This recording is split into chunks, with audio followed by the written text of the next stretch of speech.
This is a podcast from BFM 89.9, the business station. BFM 89.9, 8:35 in the morning. You're listening to The Morning Run. I'm Shazana Mokhtar with Philip C. and Wong Xiaoning.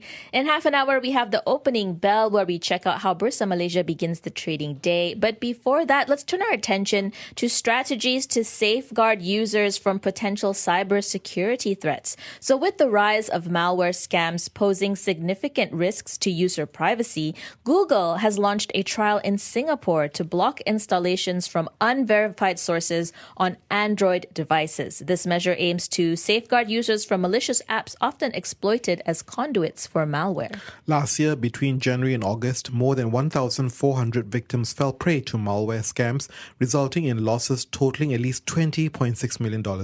This security feature is currently undergoing a pilot phase in Singapore in collaboration with the cybersecurity agency CSA.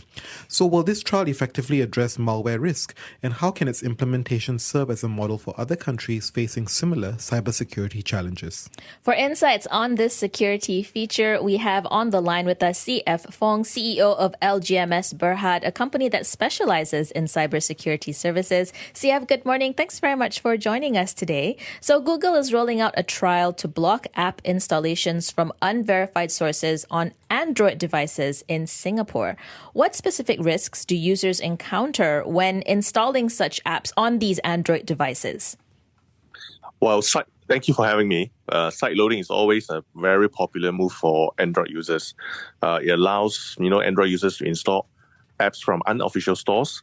Well, I think for Singapore government, this is an excellent move because most of the financial scams that we see today originate from the unauthorized installations of apps. Scammers today are using unofficial apps to trick users to install on the phone, and hence, a lot of these financial scams will actually originate from some of these unauthorized apps. I think this is an excellent move. So give us some context. Why do Android users particularly face a higher than expected risk regarding security vulnerabilities when installing apps from unverified sources? Well, this is also based on the open nature of the Android platform. It allows the users to customize, allows the developers to customize, and allows the users to install apps from unofficial stores. Now, in contrast, if you compare with iOS, which is more on a closed security framework, that side loading is almost impossible unless you really jailbreak the phone. So it's essentially based on the open nature of the Android platform. CF, help us understand how effective is this block app installation in terms of safeguarding against scams? Because I'm not an expert in this at all. And at first, when I read this article, I was a bit confused how it works. Well, I think, you see, most of the malwares, financial malwares today are really distributed through social medias. Scammers today, they like to send the victims fake financial apps, fake booking apps, to trick the victims to install those apps onto their phone. Now, because of the side loading features of Android, any users or the potential victims could easily install those apps onto their phone, which allows the scammers to read their personal data, to read their SMS, their contact details. Now, this process itself is dangerous because those apps that were developed by the scammers, by the hackers, were not verified or not security checked by anyone, right? So that's why when Android prevent the victims from installing apps from unauthorized sources, meaning that from that point onward, the potential victims will not be able to install any potential harmful apps from the hackers or the scammers. So I think this is a good security mechanism, security protection, meaning that in the future, any apps that the users wish to install, it has to come from the official app store. Now, when an app to be listed on the official app stores, the apps needs to be verified, the apps need to be checked by the official Google team, and this create another levels of assurance. What has the reaction been to this move, CF, that you've seen, both from users, but also, I suppose, from the app producers themselves? Because now many of them may have to go through that extra step of getting verified from Google or from whichever authority that they need to in order for Android users to download their app, no? Yeah, exactly. Now, for legitimate developers, I think it is part of the application rollout process. They still have to go through the verification process. Now, you see, security is always comes in the balance of between security and flexibility, right? So these blockage, I would say, it will cause some minor inconvenience, I would say, to some developers who do not wish to have their apps to be listed on app stores.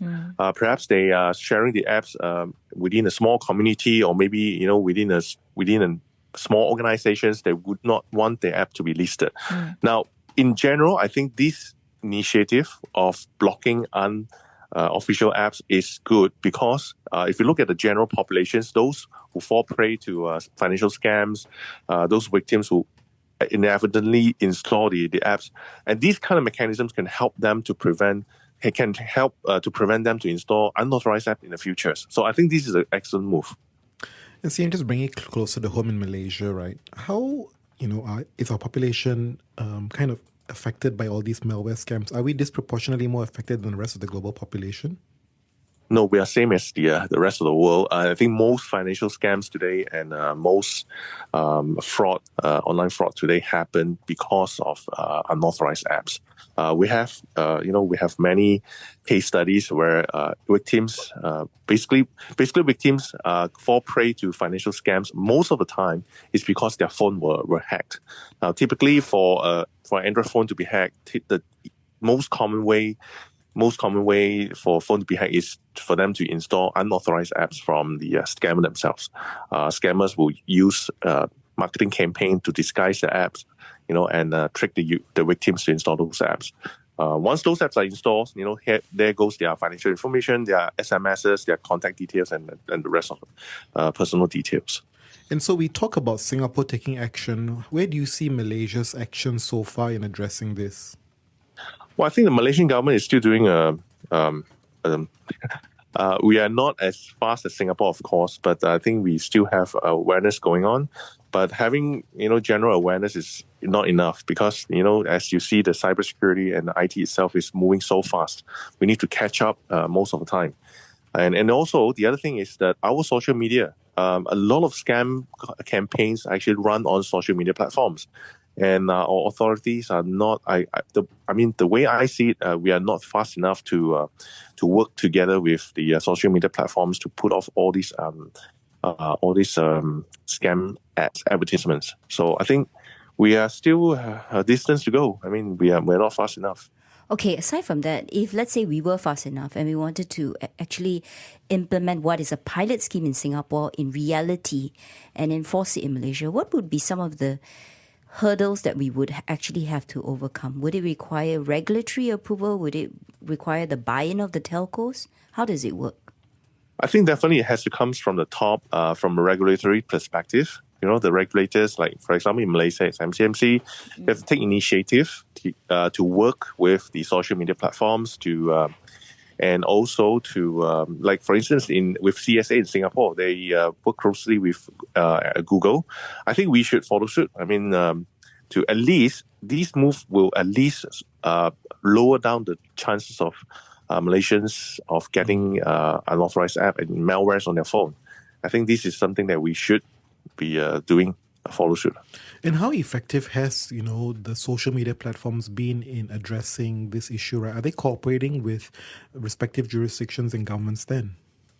I think in Malaysia in particular, unfortunately, I think our government still not having a strong voice, towards the social media platform operators. We still constantly see, scammers advertising their apps, advertising their campaigns, on the social media platforms. So I'm just hoping that, we take more stern and serious attitude towards these social media platforms operators. So I'm really looking forward to see that day where Malaysian government have, will have laws to penalize those social media platforms who are non-compliant. CF, though, in the meantime, what is the PSA that you can give listeners with regards to avoiding being scammed? What should we not do? Yeah, I think for everyone who is using a smartphone, right, including myself, always ensure that we do not install apps, that's sent over to us from social media platform. Like, for example, your messenger platforms. Do not install any apps that sent to us, or do not click on any link and someone sent to us and asked us to download and install an app that was not coming from official app store. Now, this is a very clear sign of a risk if anyone sends us a link or send us an app itself to ask us to install it. Second thing is always keep your phone updated. Whenever there's any patches, updates, just install the updates, and stay safe when you are connected to the internet. Do not use public Wi-Fi for financial purposes. Practice all the common sense that we know. Yeah. CF, thanks very much for speaking with us, and a happy Lunar New Year to you. That was CF Fong. CF Fong, the CEO of LGMS Berhad, talking to us about the pilot project that's being held in Singapore between Android and Google to help reduce scams. He has a very positive view about it. Of course, it's a great experiment. To see whether it can be replicated in Malaysia is key. But the question here is, sometimes we get so lured and caught up, right, by all these downloads. And in the heat of the moment, do you just download them? The answer is no.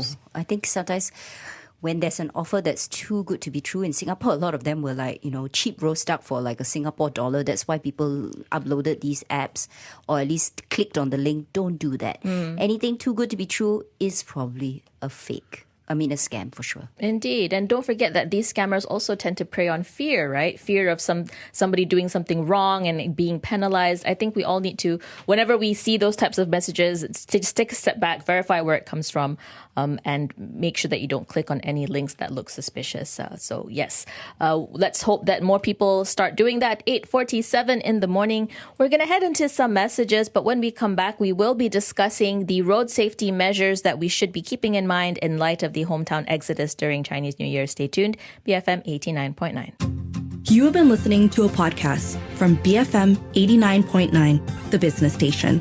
For more stories of the same kind, download the BFM app.